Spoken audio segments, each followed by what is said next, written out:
Hollywood silver screen presenting fall. इस कहानी की शुरुआत में हमें बैकी नाम की एक लड़की को दिखाया जाता है जो माउंटेन क्लाइंबर है। उसकी अभी अभी डैन से शादी हुई है। डैन भी एक माउंटेन क्लाइंबर है। इन दोनों को ही पहाड़ों पर चढ़ने का शौक है और इस वक्त भी ये पहाड़ों के ऊपर चढ़ रहे होते हैं। बैकी के साथ उसकी दोस्त भी होती है और अब डैन जब ऊपर चढ़ रहा होता है तभी उसे एक घोंसला दिखता है और जब वो उसके अंदर हाथ डालता है तो उसके अंदर का पक्षी उड़ जाता है, जिस वजह से डैन का बैलेंस बिगड़ जाता है और वो ऊपर से नीचे गिर जाता है। पर वो रस्सी से बंधा हुआ है इसीलिए अब वो हवा में लटक गया है। अब ना वो ऊपर आ सकता है और ना ही नीचे।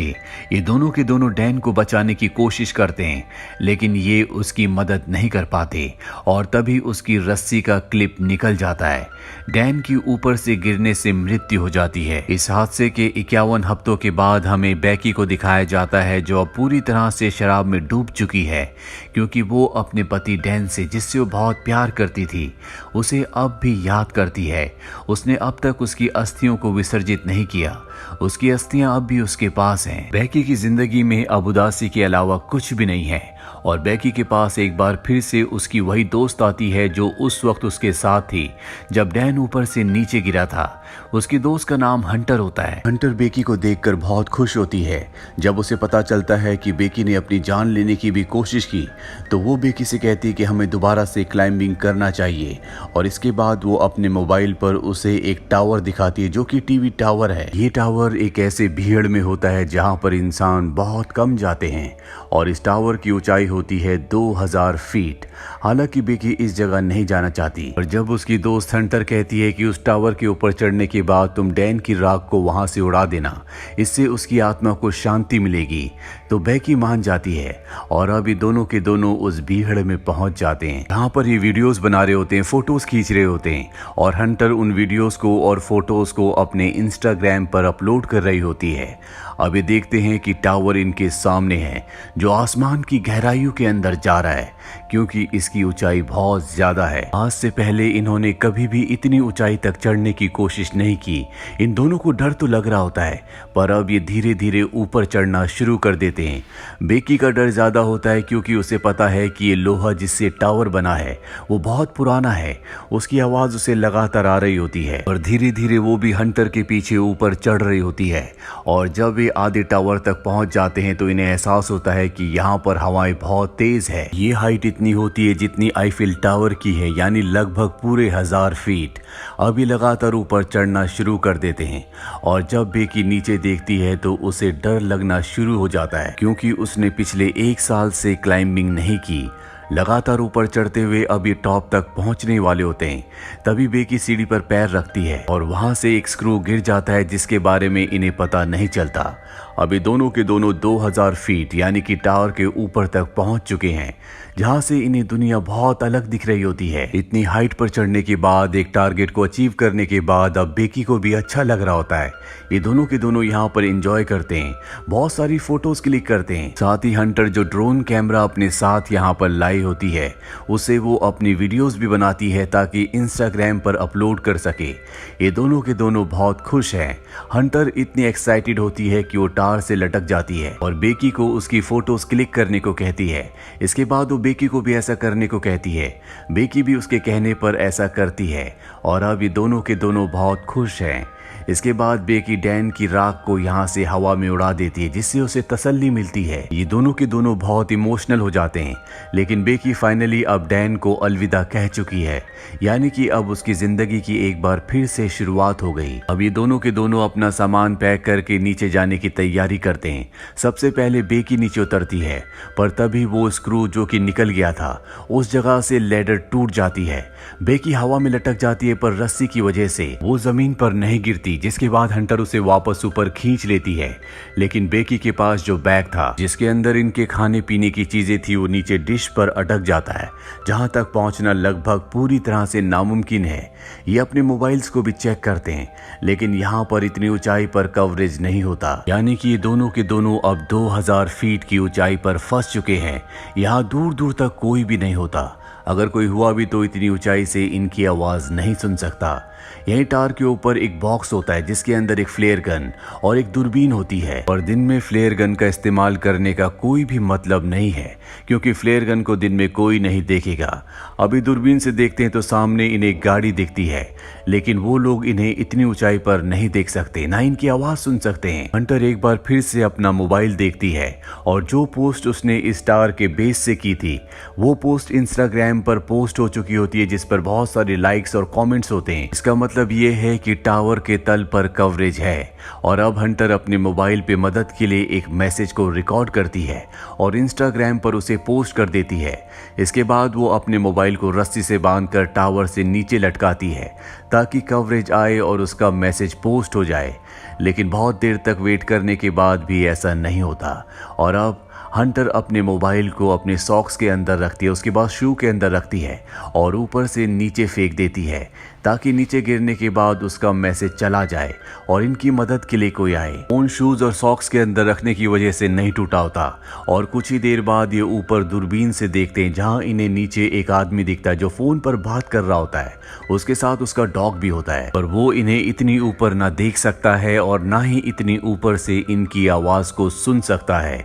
यहाँ पर वो अपने फोन में बहुत ज्यादा मग्न होता है। उसे अपनी प्रेजेंस का एहसास दिलाने के लिए ये ऊपर से एक और शू को फेंकते हैं। हालांकि वो शू तो देख लेता है, लेकिन उसे ऐसा लगता है कि ये पहले से यहाँ पर था और वो अपने डॉग के साथ वहां से जाने लगता है। हालांकि बेकी यहाँ पर फ्लेयर गन चलाने की कोशिश भी करती है, लेकिन हंटर उसे रोक लेती है और कहती है कि रात होने का हमें इंतजार करना होगा, रात को वो हमारी फ्लेयर गन को देख लेंगे। और अब यहाँ पर अंधेरा हो जाता है, जिसके बाद ये फ्लेयर गन चलाते हैं, साथ ही अपने मोबाइल की टॉर्च को ऑन करके अपने हाथ से हिलाना शुरू कर देते हैं। इनके सामने जो गाड़ी यानी कि आरवी होती है जिसमें लोग कैंपिंग कर रहे होते हैं वो इन्हें देख लेते हैं, लेकिन वो इनकी मदद करने के लिए नहीं आते, बल्कि इनकी गाड़ी को चुरा कर यहाँ से निकल जाते हैं, जिससे दोनों के दोनों हताश हो जाते हैं। जैसे जैसे रात होती है इन्हें नींद आना शुरू हो जाती है। ये वहाँ पर सो जाते हैं, लेकिन जगह बहुत कम है। हंटर ऊपर से गिरने वाली होती है कि बेकी उसे पकड़ लेती है। तभी वो देखती है कि उसके पैर पर एक टैटू बना है जिस पर लिखा होता है 143। ये देखकर बेकी हैरान हो जाती है, क्योंकि उसका हस्बैंड डैन उसे हमेशा कोड वर्ड में आई लव यू कहता था, यानी कि 143। वो समझ जाती है कि डैन के बीच में और हंटर के बीच में कुछ न कुछ था, और जब वो हंटर से पूछती है तो वो एक्सेप्ट कर लेती है। वो बेकी से माफ़ी भी मांगती है, लेकिन बेकी अब पूरी तरह से नम हो चुकी है। बेकी की नज़र अब भी उस बैग पर होती है जो बैग नीचे एंटीना में यानी कि डिश पर अटका हुआ है। उसके अंदर इनका ड्रोन और खाने पीने की चीज़ें हैं। किसी भी कीमत पर इन्हें उस बैग को ऊपर लाना होगा, पर वहाँ पर सीढ़ियाँ नहीं होती, इसीलिए उस बैग तक पहुँचना इतना आसान नहीं है। पर हंटर, जो कि बहुत ही साहसी होती है, वो रस्सी की मदद से नीचे जाना शुरू करती है, पर इससे पहले कि वो डिश तक पहुँचती रस्सी खत्म हो जाती है। हंटर जंप लगाकर डिश तक पहुँच जाती है। अब उसके पास बैग है, लेकिन रस्सी उससे दूर होती है। वो सेल्फी स्टिक की मदद से बैग को रस्सी में अटकाती है और इसके बाद खुद भी जंप मारकर रस्सी को पकड़ लेती है। और रस्सी से ऊपर चढ़ना इतना आसान नहीं है, क्योंकि इसमें बहुत ताकत लगती है और उसके हाथ जख्मी हो रहे होते हैं, जिस वजह से रस्सी उससे छूट जाती है और नीचे गिर जाती है। बेकी जब नीचे देखती है तो वो अब भी रस्सी से अटकी हुई होती है और वो उसे रस्सी के साथ ऊपर खींच लेती है, जिस वजह से उसकी जान बच जाती है। अब इनके पास इनका ड्रोन है जिसे ये मदद मंगवाने के लिए यूज करना चाहते हैं। ये एक पेपर पर लिखते हैं कि हमें मदद की जरूरत है, हम टावर के ऊपर अटक चुके हैं, और उस पेपर को ये ड्रोन के साथ फिक्स कर देते हैं और अब ये ड्रोन को उड़ाते हैं। पर तभी इन्हें पता चलता है कि इनके ड्रोन की बैटरी बहुत ज्यादा डाउन है, वो सामने दूर दिख रहे घर तक नहीं पहुंच सकता, इसीलिए इन्हें ड्रोन को वापस बुलाना पड़ता है। और अब एक बार फिर से रात हो जाती है। रात को जब बेकी सोती है तो ऊपर देखती है कि टावर के टॉप पर एक लाइट जल रही है, यानी कि वहां पर करंट है। वो बड़ी मुश्किल से ऊपर चढ़ती है और ड्रोन के चार्जर से उसे चार्ज करना शुरू करती है।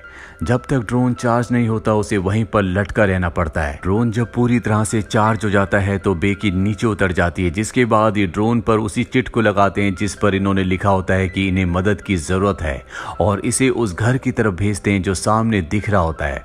पर इससे पहले कि वो घर तक तक पहुंचता वो एक गाड़ी से टकरा जाता है, जिससे इनकी आखिरी उम्मीद भी टूट जाती है और अब इन्हें कोई उम्मीद नहीं है कि कोई इनकी मदद के लिए यहाँ पर आएगा। बेकी की हालत बहुत ज्यादा खराब हो चुकी है। वो हंटर से कहती कि तुम मुझे अपना शू दो।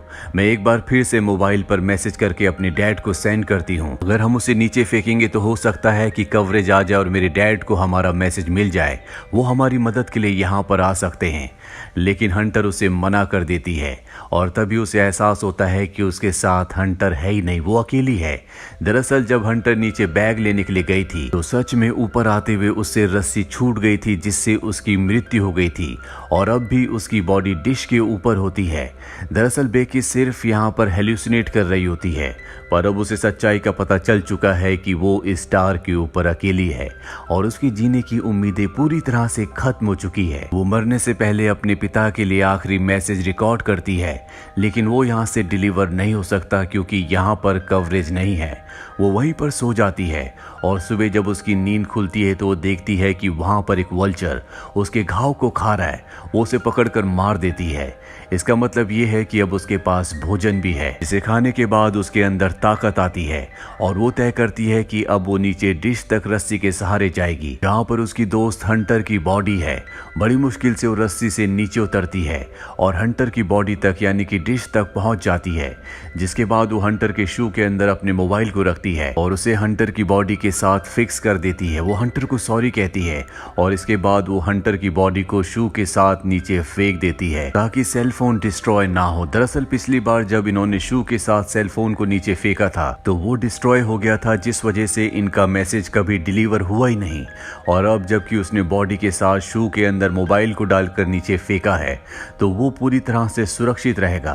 दरअसल टार के ऊपर कवरेज ना आने का ये भी कारण होता है कि यहाँ पर इसके अपने इतने सिग्नल होते हैं कि वो दूसरे सभी प्रकार के सिग्नल्स को ब्लॉक कर रहा होता है।